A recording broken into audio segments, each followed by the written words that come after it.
The police located Elizabeth's locker at the train station, where they found more of her belongings in a suitcase, including pictures, telegrams, unsent letters, a candle she used to melt and fill in her cavities, and a newspaper clipping reporting the death of her fiancé, Matt Gordon.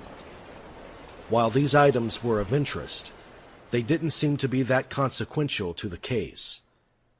But the address book they had received from the purported killer was significant, they hoped.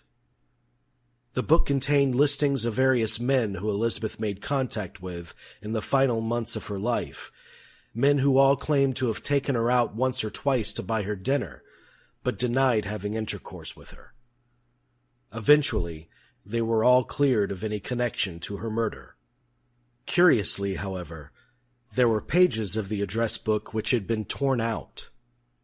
It wasn't long before the original owner of that address book, Mark Hansen, made his way into the police station for questioning, alongside Elizabeth's friend, Ann Toth. Hansen claimed that the address book was stolen from his desk several months earlier. Elizabeth clearly had the necessary access to swipe the book because she was one of many girls he allowed to rent a room near his nightclub. He denied having any romantic involvement with Short and spoke of her frequent paramours. Ann Toth, not wanting investigators to get the wrong impression of Elizabeth, spoke of her abstinence from drinking and smoking or staying out too late. Hansen claimed to have last seen Elizabeth before the Christmas holidays, and Anne said that Elizabeth had sent her a telegram on January 2nd from San Diego requesting money from her. Following up on this San Diego connection, the police located Dorothy and Elvira French, the mother and daughter who had taken Elizabeth in during the final weeks of her life. They drew a portrait of Elizabeth as a sullen and secretive young girl, and indicated a trio of potential suspects whose identities were unknown to them. Her manner was shy and somewhat mysterious. She was constantly in fear of someone and was very frightened when anyone came to the door. I had a premonition that Miss Short was in trouble. A few days before she left, 2 men and a woman came to the door looking for her. Elizabeth wouldn't come out. The Frenches also identified the last known person to see Elizabeth alive, Red Manley. With the aid of the Los Angeles Examiner, headed by trailblazing female crime reporter Aggie Underwood, a nerve-wracked Manley was located and escorted into the police station for questioning. Manley was guilt-ridden by his inability to do more for Elizabeth and for his momentary temptation to stray from his wife. I knew Betty Short, sure. I saw her twice. I even kissed her a couple of times. But believe me, knowing her has taught me to walk the straight and narrow. I mean, if ever a guy found himself in a mess, I'm it. Manley also provided the police with positive identification of the purse and shoe they had recovered at the city dump. They did indeed belong to Elizabeth. Robert Manley was able to find the shoe and separate it because he had taken her by a shoe store down in San Diego to put a double heel cap on before they came up, and so he identified that shoe, and he knew the purse.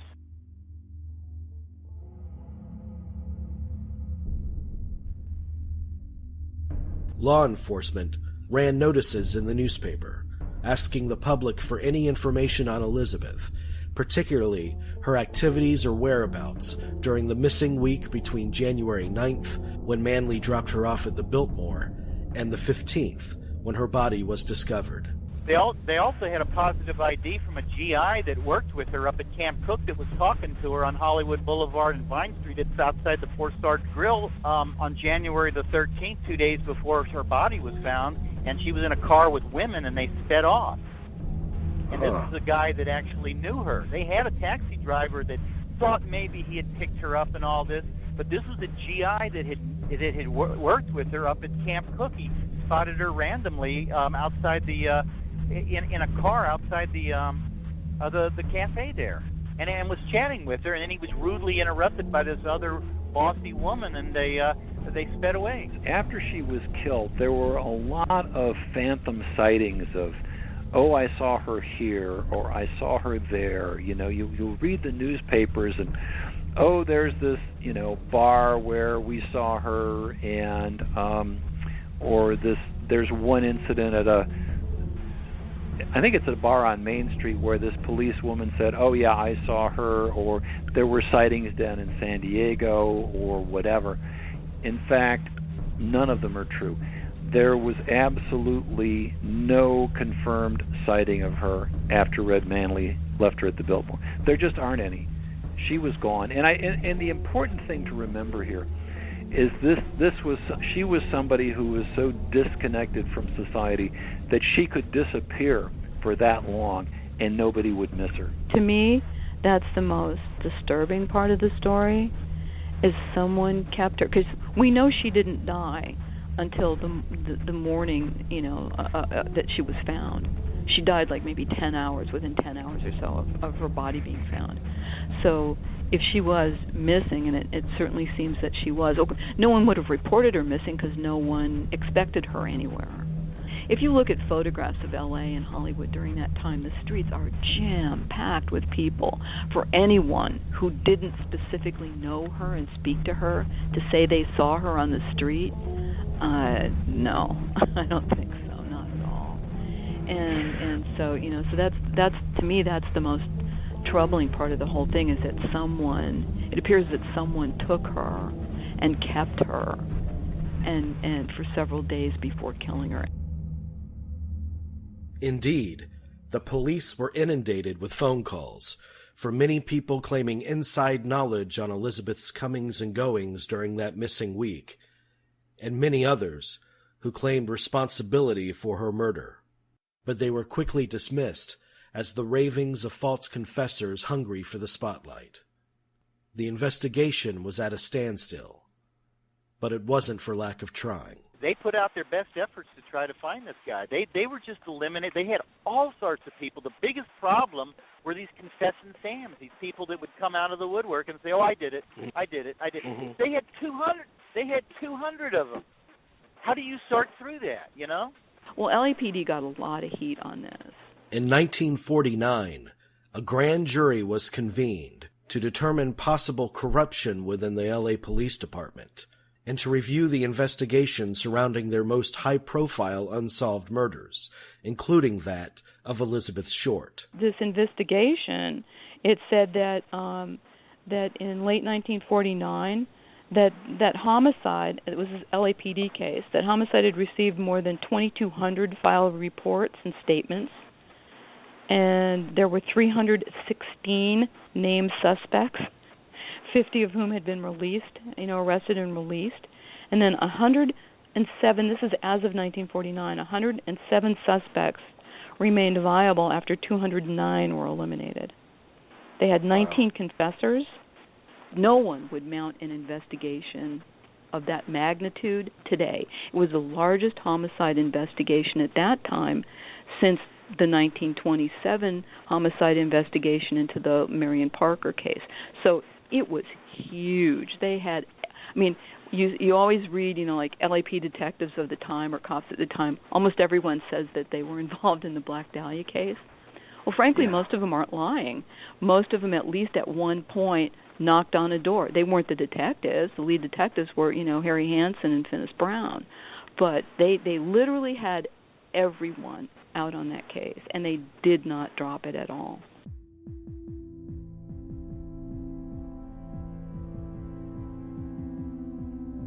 There's still, to this day, it's an open homicide, and homicides never close.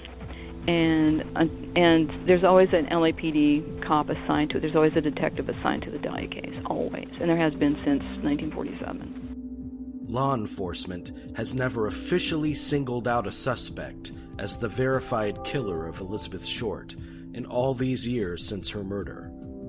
But that hasn't stopped generations of armchair sleuths from undertaking their own investigations and reaching their own conclusions. She crossed the line somewhere because this was a crime that exploded. It wasn't something that simmered. It wasn't something that evolved. It wasn't something like it took place over a period of time. She crossed the line big time, somehow, somewhere with someone, and this is what happened. Now, Agnes Underwood, she was a reporter for the Examiner. She was pulled off the case when she started developing a solid lead on a female suspect. And she was made city editor just to keep her off the case. And she went to her grave, and, she died, I think, in 1984. And I have a friend in Los Angeles, a big news anchor down there, knew everybody, all the key players. And he said he interviewed her a year before she died, and she was still adamant that Elizabeth was killed by a woman. In the past, Larry Harnish has indicated a fascinating theory involving a Dr. Walter Bailey, an ailing surgeon who resided near Norton Avenue, in whose house, in fact, Betty Bersinger placed the call to police following her discovery of Elizabeth's body. Followers of this unsolved murder will surely relish an opportunity to hear more about Dr. Bailey and other revelations Mr. Harnish has uncovered when he releases his own book on the case. In the late 90s, Harnish enlisted the assistance of acclaimed FBI profiler John Douglas. Starting with the conspicuous location of her discovery, Douglas began to draft some possible characteristics of the killer. I will just quote back to you what John Douglas said to me, and he said, Larry, that's a terrible place to leave a body. Within a few minutes, you've got the mountains, you've got the desert, you've got the ocean. There are much better places to dispose of a body than in this area. It was a lousy place to do it. And that's not me saying that, that's John Douglas saying that, and I have to agree, yeah, it is. I think he said it wouldn't surprise me, it would be likely that they had spent some time together, was how he put it. And that seems reasonable. I mean, it wasn't just the killer picked up somebody randomly and killed him. It's not a Jack the Ripper kind of thing where there was no connection between the killer and victim prior to the attack. A quick Google search will provide a plethora of potential theories surrounding the killer's identity, most of which aren't based on any level of expertise even remotely approaching that of John Douglas. One author even claims that her demise was the work of renowned film director Orson Welles. But in recent years, one theory has proven most popular among some officials and those with an intense interest in the case. It comes from Steve Hodel, a retired veteran homicide investigator with the Los Angeles Police Department, and his two books, The Black Dahlia Avenger, published in 2003, and The Black Dahlia Avenger II, published in 2012. In the course of his investigation, Hodel reached the conclusion that Elizabeth Short's killer was his own father, Dr. George Hodel. George Hodel was, in fact, a prime suspect in the official LAPD investigation which was first mounted in 1947. We conducted a lengthy interview with Steve Hodel for this episode. Over the next 40 minutes, you will hear his story. Daddy, where do babies come from? Honey? Mommy went to the store. Oh, well, you see, there's a mommy and a daddy, right? Right. And see, when they call Geico, they could save a bunch of money on car insurance. Oh, really? And that makes them happy? Yes, that makes them very happy. That's good. Yeah. Well, I'm glad we could have this talk, Sunshine. Geico, because saving 15% or more on car insurance is always a great answer.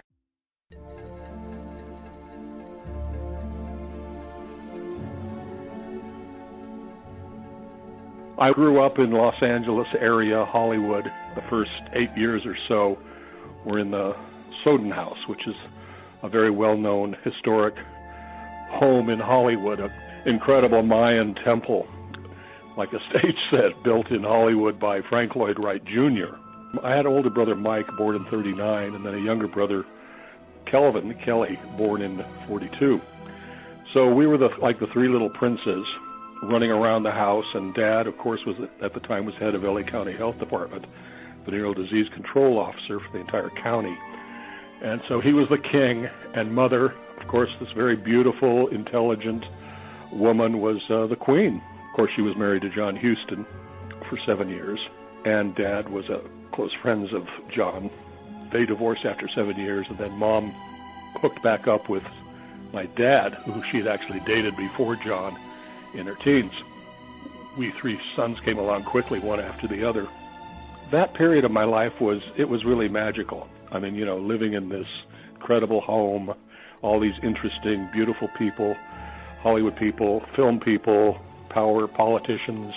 From a child's perspective, it sounds like it was really idyllic for some time, but when did that veneer fade away? Well, I guess you could say it was October of 1949. There's this knock at the door, LAPD, Dr. Hodel, and my father said yes, and you're under arrest for incest. And Dad was arrested for molesting his daughter, Tamar, who at that time was 14, visiting us during the summer. He was arrested, booked, and of course, headlines, LA County Health Department doctor arrested for child molestation and incest. Astoundingly, Dr. George Hodel was soon acquitted of the heinous charges filed against him, in spite of 3 adults who came forward to assist in his prosecution by claiming to have witnessed the crime. By that time, however, young Steve and the rest of his family had moved far away from the sordid scene at the Soden house. We were quickly whisked off by Mom, and then we relocated quickly to Rancho Mirage, which is just out by Palm Springs area, where Mom rented a home and we lived out there. I didn't know about the trial. It was all kept secret from us at that time. We just know that Dad was gone, and our palace days were over, and we were basically off to Rancho Mirage, living in the desert with Mom. How old were you at the time of his arrest in 49? So I was 9. I was 8, actually. 9. Okay. Yeah, so 8. 2 years earlier, when the Dahlia murder occurred. Well, we were living at the Franklin house at that time. Although during the actual, I would come to find later out from reports that actually we weren't there during that 2-week period. We were actually staying with her brother, my uncle, about 3 miles away, so during the period of the actual crime, because as we would come to find out that Frank Lloyd Wright Jr. home was actually the crime scene. So at that time, in January of 47, when the crime occurred, Dad was basically there alone, and Mom and us 3 boys were away. We kind of came and went. Do you have any remembrance or consciousness of when the Dahlia was discovered and the media frenzy? No, I have no memory of that. The first knowledge I ever really had of the Black Dahlia murder wouldn't be until I became an adult and joined LAPD. And I think probably the first exposure that I can recall ever about the Black Dahlia was going through the police academy as a young rookie. One of the classes they had in crime scene investigation, they would always show these horrific pictures to the recruit classes because it was one of LA's most famous. So I didn't even know her name, but that made no impression on me because it had no meaning other than being an old 1940s horrific case. Even during my career, I would later become, as I was with LAPD for 24 years, 17 in homicide. Even then, I had no exposure to the crime itself, and it wouldn't be until I was long retired that this would come back and present itself to me in an incredible way after the death of my father that would start me on this investigation, which was it was an investigation into my father's past, and it was an investigation into his potential involvement in the Black Dahlia murder. I was on LAPD from 1963 until 86, just short of 24 years. And long career, over 300 murder investigations out of Hollywood Division, 75 commendations, had an outstanding reputation and record. Retired honorably, and then took my 2 young boys. We went up to Washington State, where I became a private investigator, criminal investigation, specializing in criminal. And my boys started school up there, middle school, and went through high school. Well, in 1990, my father had been gone from the United States for about 40 years. He left actually right in 1950, when right after his trial on the incest. And he decided to relocate back to San Francisco with his young wife. He comes back in 1990. We make contact. I start seeing him on a regular basis. And for the next 10 years, we become very close. Of course, I had seen him through the decades. He was living in Manila and had become a market researcher, reinvented himself. He was a psychiatrist. He was a medical doctor. But he was specializing in market research and had a large company throughout Asia. And I would visit him there on occasion and see him, or he would come to visit the United States for 2 or 3 days, suddenly show up and be in and out of Los Angeles, and then off he'd go. So we were kind of close, but kind of estranged. But once he got back in 1990, we became quite close. But anyway, he comes back and leases a penthouse in downtown San Francisco on the 39th floor of one of the financial buildings there. I start seeing him on a regular basis. He comes up to Washington State in Bellingham, where I'm living. I go down there. And for the next 9 years, we become very close. By then, he's had 11 children by 5 different women, serial marriages. And for whatever reason, I was his favorite. Go figure. I don't know. Then in May of 1999, I get a phone call, that 3 a.m. phone call from June, his wife, who's several years younger than I, was 40 years his junior. And they'd been married 30 years. She says, come down, your father's collapsed, the paramedics are here, they've just pronounced him dead. So that was May 16th, 1999. I jump on a plane, go down, fly down to San Francisco. There 3 or 4 or 5 days, do all the things that a son does when the passing of a parent. June, of course, is very depressed.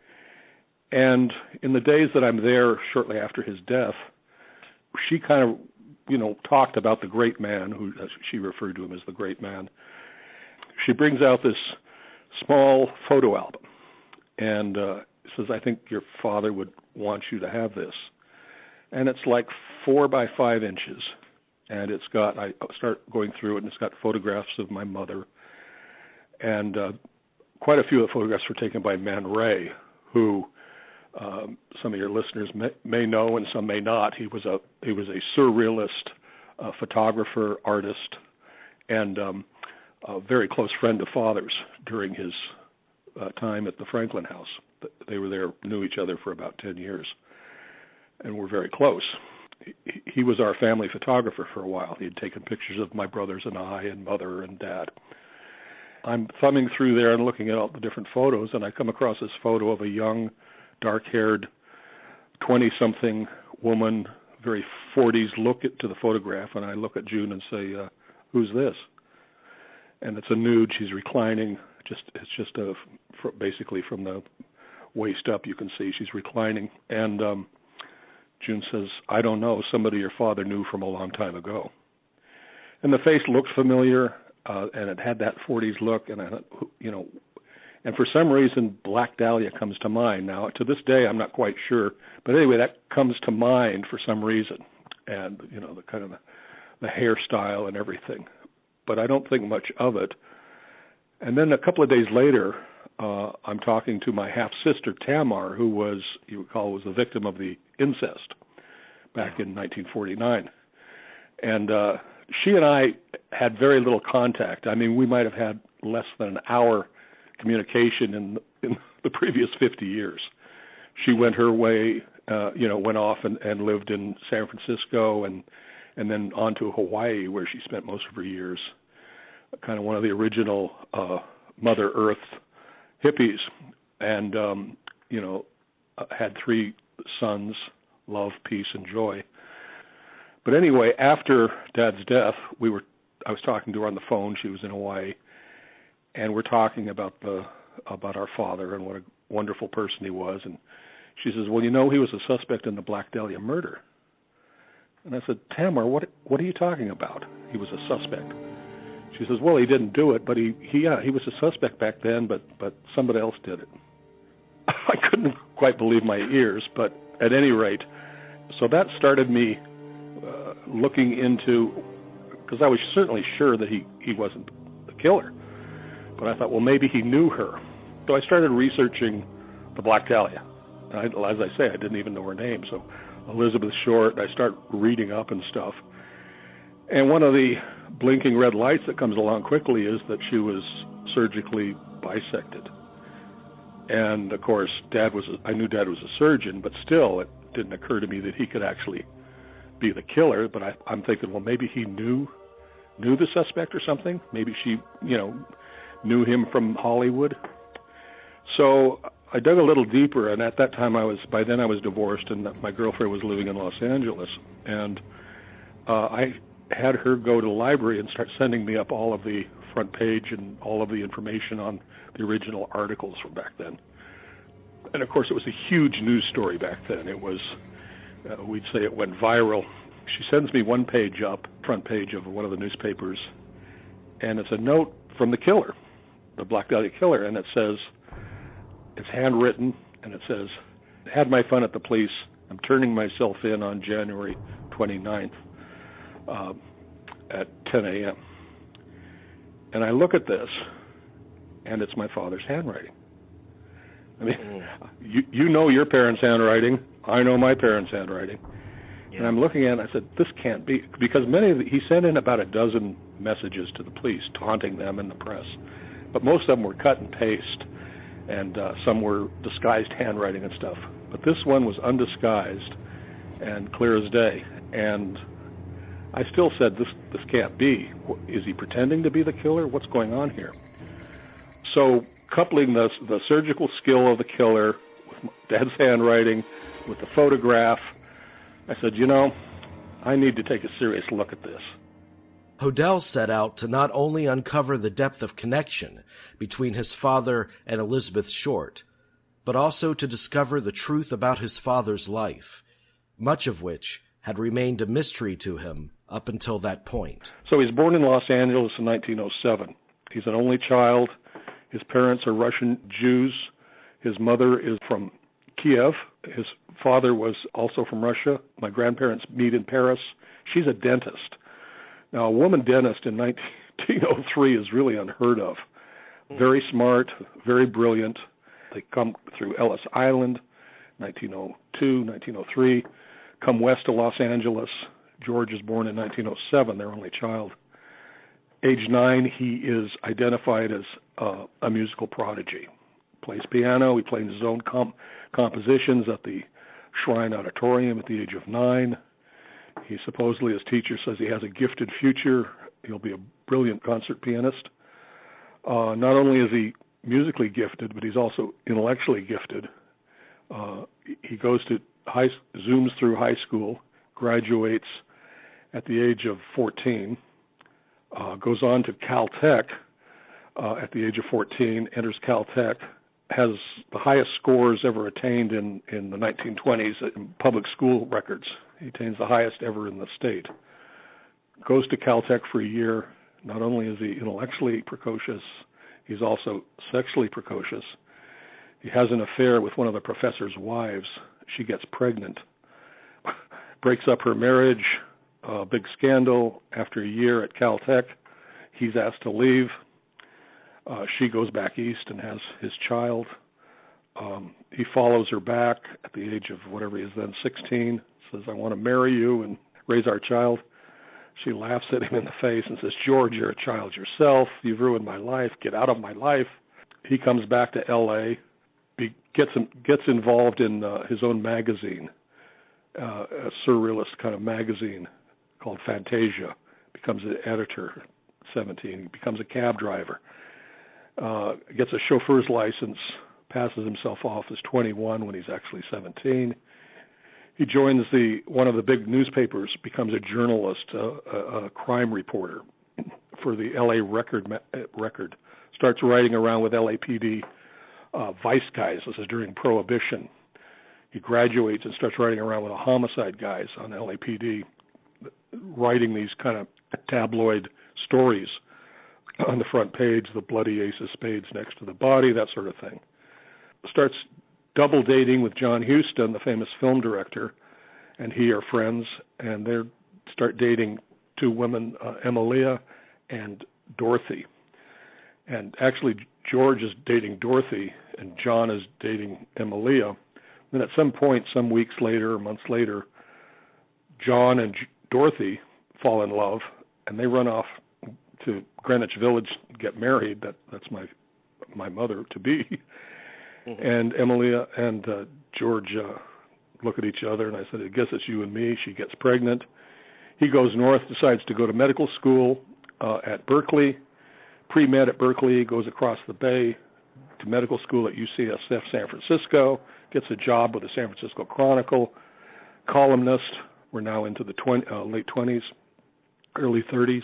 He graduates. Not only does he have all these other gifts, he's a natural eye-hand coordination, natural surgeon. His professors are vying for him to be their assistant because he's so skillful.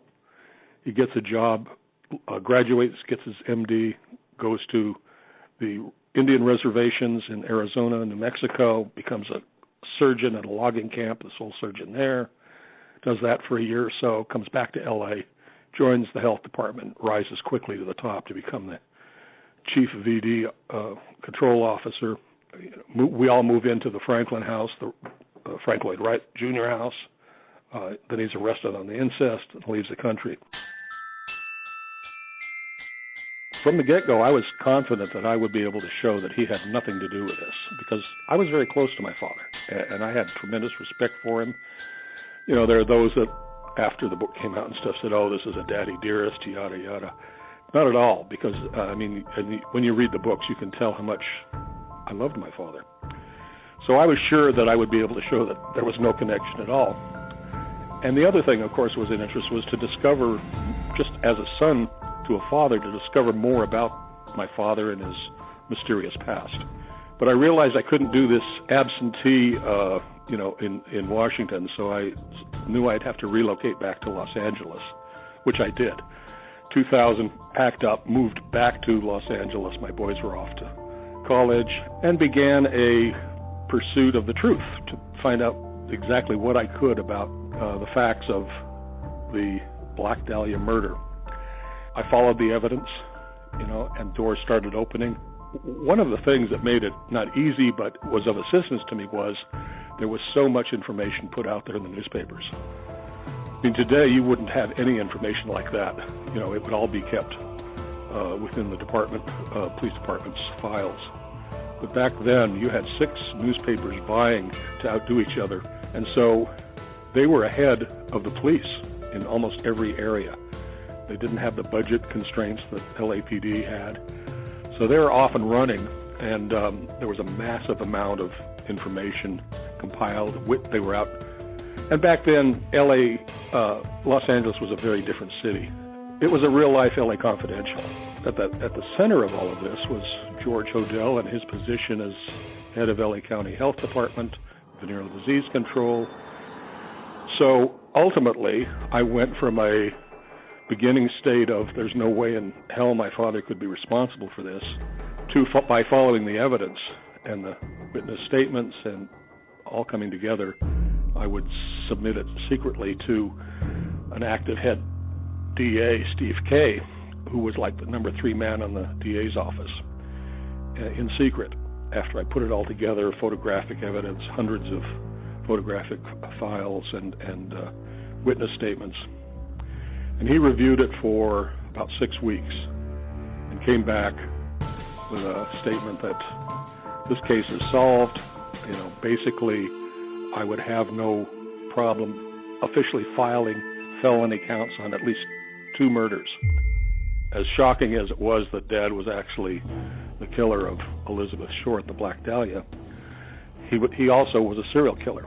I lay out about 9 what I call LA lone woman murders in Los Angeles from the early 40s to until Dad leaves in 50, that were all in close geographical proximity to each other.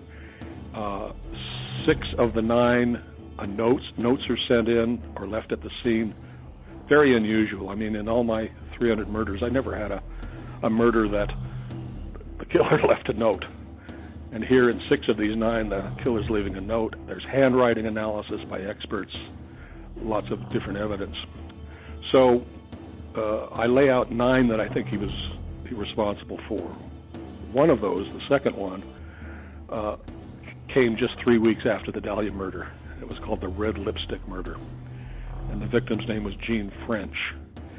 And she was not surgically bisected, but she was beaten to death, blunt force trauma. She was carefully posed on a vacant lot, just as the Dahlia was. The killer took lipstick and wrote F.U. on the body and signed it B.D. for Black Dahlia. And the handwriting, again, the handwriting's my father's. The handwriting expert comes back independent of me and says, makes that one along with a bunch of other writings. We discover that the DA actually had Dr. George Hill Hodel as the prime suspect all along back then. We have transcripts, we have tape recordings of him admitting to the crimes, on and on. So, of course, that gave a whole new level of legitimacy to it, because it's not Steve Hodel saying it, it's LAPD secret files that were locked away. These secret files were only discovered in the LA County District Attorney's Office after Steve Hodel wrote his first book, Black Dahlia Avenger, in 2004. They may have been copied by the DA at the time and placed in his safe as a precautionary measure against possible tampering and disappearing evidence. Hodel was soon granted permission to review the documents contained in these files. Here's some of what he found. Lieutenant Jemison, Frank Jemison, a DA investigator, was placed in charge of the investigation. He starts investigating George Hodel, looking at him, and he decides to plant microphones at the Soden house. So he gets 18 detectives. They're assigned 24/7 around the clock for 6 weeks. They do a stakeout on our home. And this is in February, starting in February of 1950. Dad's picked up. Jemison's taken into Jemison's office and says, "We want to talk to you. We understand you knew Elizabeth Short," yada, yada. And while he's being detained at the Hall of Justice, they send these bugmen out. They break into our home, which is empty now. Of course, they got Dad in custody, so they don't have to worry about him walking in on them. And they plant microphones in the walls, in the living room, in the office area, in the bedroom. And these aren't bugs like phone bugs. These are actually hard microphones. And they put them in the walls, and they run a hard line down through the basement. They tie it into the Pacific telephone lines. They run that to Hollywood Station, which is about 2 miles away. And they sit in the basement of Hollywood Station, and they tape record 24/7 around the clock live conversations between Dr. George Hill Hodel and his close friends, accomplices, confidants. And they do this, like I say, for 6 weeks. And they get some amazing statements. And I'll read you a couple of direct quotes from over this period. We've got Dad saying, quote, "This is the best payoff I've seen between law enforcement agencies. You don't have the right contacts made at the DA's office. Don't confess ever." Another conversation, he's talking to a German baron who's apparently an accomplice, and he's known for 25 years. Dad says, George says, "Supposing I did kill the Black Dahlia. They can't prove it now. They can't talk to my secretary anymore because she's dead." Well, he's referring to, he was investigated in 1945-46 for the suspected murder of his personal secretary, a woman by the name of Ruth Spalding, who overdosed. It was ostensibly a suicide, but LAPD felt there was more to it. They did some interviews and suspected that he gave her a forced overdose, but they couldn't prove it. And then Dad left the country shortly after that for China, and that stopped that investigation. So we know from that he's talking about this suspected murder a few years, 18 months before the Dahlia. Then he goes on, there are other statements. Well, anyway, she hasn't said that she committed incest or killed the Black Dahlia. On and on. He talks about abortions, performing abortions at his clinic, lots of them. And of course, back then, an abortion sent you to prison for 3 to 5 years. So it was a serious felony. We would later find out he was providing abortions for Oh, the cops, movie people, anybody that got their girlfriend in trouble, he would take care of it for them. He was really kind of an untouchable. He had so much information on so many. And then he goes on to talk about committing the murder of his secretary. He says, I put a pillow over her head and covered her with a blanket, got a taxi, took her to Georgia Street Receiving, and then she was pronounced dead 15 minutes later. So he says, maybe I did kill my secretary. And then one of the last ones, there are other damning statements, but one of the last ones, he says, I'm in trouble. He mentions the Black Dahlia, passport, police have a picture of me and that girl. I thought I destroyed all of them.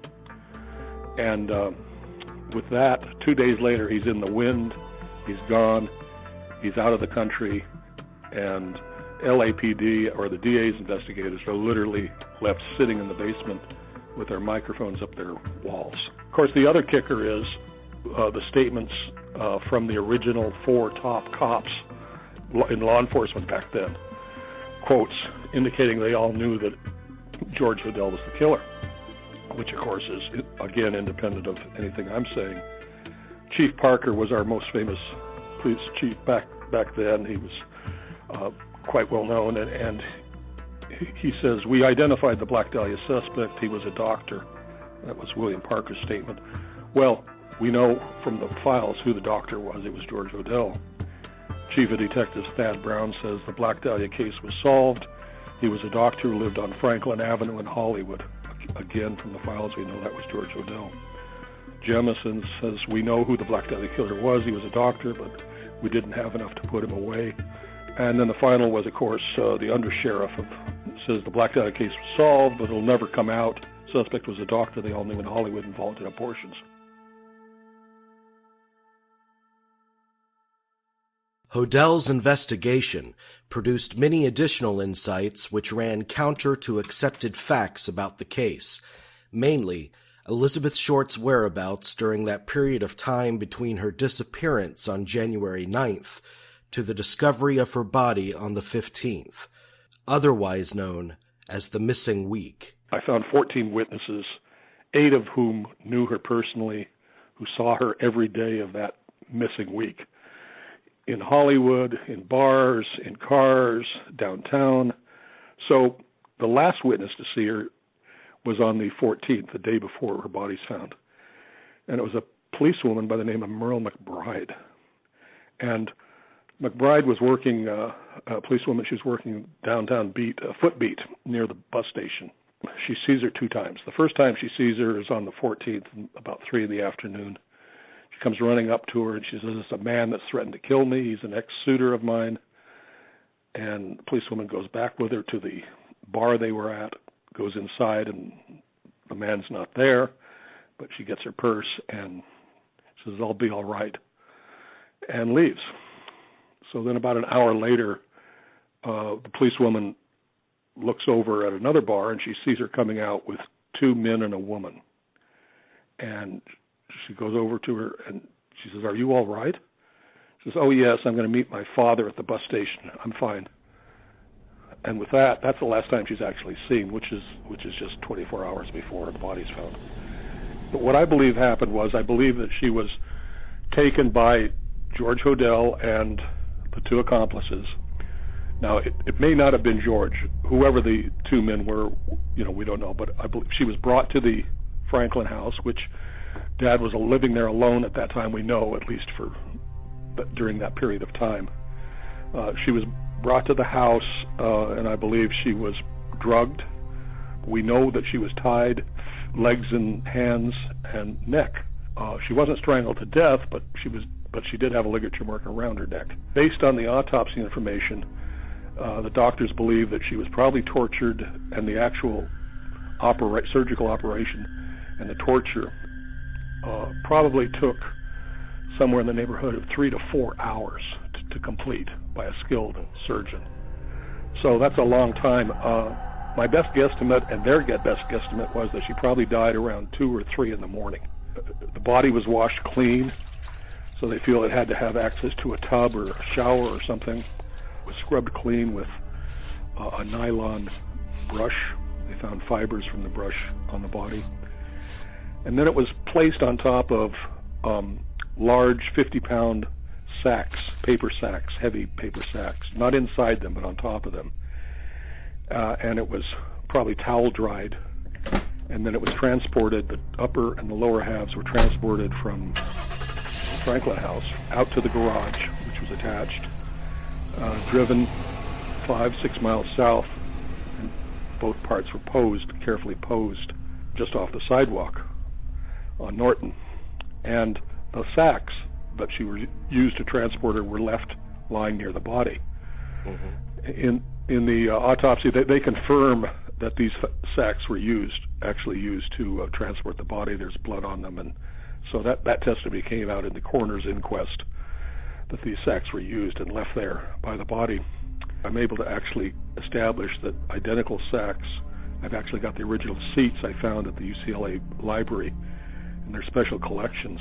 In the Lloyd Wright papers, I actually found communications between Lloyd Wright and George Hodel. Lloyd Wright was commissioned to redo the house and fix it up while Dad did a short trip to China in 45. And actually the dates were the so-called missing week. They were January 8th, 9th, and 10th, that these cement sacks and were actually at the Franklin House and the work was done. So we could actually tie them within 3 days of the body being found. The identical sacks, 50-pound sacks, were found at the Franklin House. So there was the cement sacks, and wasn't there a fertilizer sack as well? Part of that? Yes, there was a manure, both. So there was, and on the receipts, there were receipts for purchases of plant material, $400 worth. So there was an extensive amount of. It didn't specifically say manure, but it was, part of that. So there would have been the manure sacks and the cement sacks at the house that he would have used both of those. And you can actually see part of one of the lettering on one of the sacks says MAN for manure. There was a report that someone actually said that they did see a car parked there very early morning for a while. Yes, there was actually a witness. It was actually a man that was looking across the lot, and he actually observed what he described as a 1937 dark. He thought it was a Ford. Stop there, pull up, stop there for 4 minutes, and then drive off. I actually did the drive myself on the same date and time, on January 15th, a few years ago, and at the same timing and stuff. And it's just beginning to get, dawn is just beginning to break, and it's still dark during that time of year. But he said it was a 1937, what he thought was Ford. Well, Dad drove a 1937 Packard, black, and they're very similar, identical. Unless you really know cars, you couldn't tell one from the other. He clearly saw it there. He saw what he thought was one man, couldn't identify him or anything. The car was there 4 minutes and then took off. The unique mutilations to the body and the very specific manner in which it was posed represent perhaps the most telling clues as to the killer's motivation. Hodel provides his own thoughts on how these factors also point to his father. The crime signature on all of this has to do with surrealism. And I link that into his good friend Man Ray and other surrealists that were close friends of his during that time period, and how that all fits together. He's actually mimicking some of his friends Man Ray's photographs. Man Ray has a couple of famous photographs. One is called the Minotaur, which is a woman bisected in half with her hands above, just identical to the Black Dahlias. Just the crime scene itself, the very graphic nature of it, and how it's displayed in the open. I mean, there's a sense of the perpetrator wants the attention of something dramatic, and there's also the element of just pure degradation. I mean, there's no question. I mean, if he wanted to hide his crime, he wouldn't have put it there. I mean, this was all part of his motive. He wanted to shock the city. He wanted to horrify the city. He wanted to hold the city hostage in fear and terror. And he accomplished this. He wanted to be above the fold. He wanted this crime to be his masterpiece. At the center of Hodel's investigation, lies the place where he believes the Dahlia's torture and mutilation occurred, his own family home, the infamous Soden House, which remains a top attraction of fascination to tourists and residents of Los Angeles to this day. If you were a Hollywood director, producer, and you were looking for a house to commit this crime, you couldn't find a better house than the Soden Hodel house, because it's, huge concrete walls, total privacy. Once you're inside there, in fact, it's very, very much like one of Dad's heroes was the Marquis de Sade. 120 Days of Sodom was a book he wrote, and in that he describes a house, which is actually like a castle with walls, and it has a center courtyard, and actually it's almost a perfect description of the Franklin house. It's totally private. The walls, are 3 feet thick. So once you're inside there, you have total privacy. We also have some witnesses that came forward and actually said they were present when women were tortured at the house, that they actually were present and saw these things. Dad's master bathroom, which is probably where the bisection actually occurred, in the large tub there. The mystery surrounding the Soden House and the possible savagery that took place within its secretive walls continues to deepen, as evidenced by a new discovery made on the property just a few years ago. Basically, I had a cadaver dog out there, and he alerted to a number of areas at the rear of the house, one near a vacant lot, which was vacant then, but it's not vacant now. And we gathered soil samples, and these sent them in for analysis. And Dr. Arpad Voss is one of the top he's a forensic anthropologist, analyzed the soil and came back that it was positive for human remains.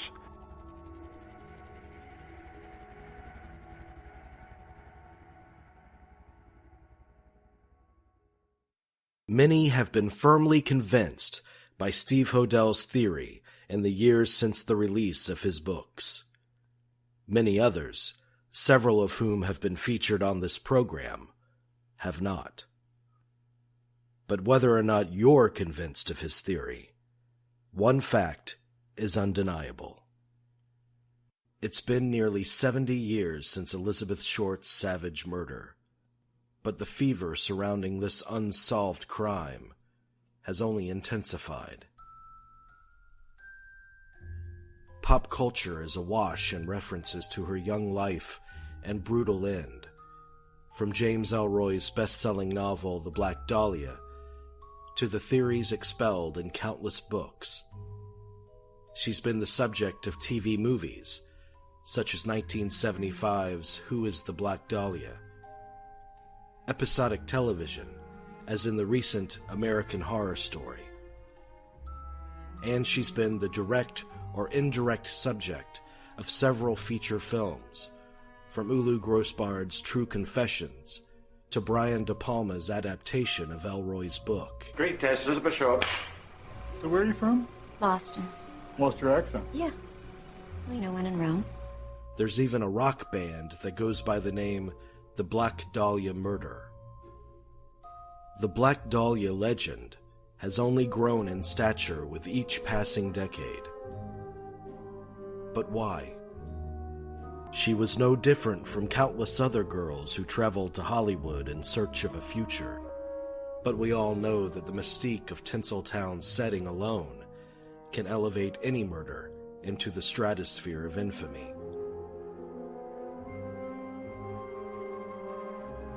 A key reason is likely the manner of her death. While the story of her life may have been unremarkable, the story of her death was certainly anything but. But perhaps the Black Dahlia sticks to us most because deep down we all realize that her murder is a mystery that will never find a definitive conclusion. And the dirty truth is that for many true crime junkies, the only thing we want more than a conclusion is for the mystery to live on.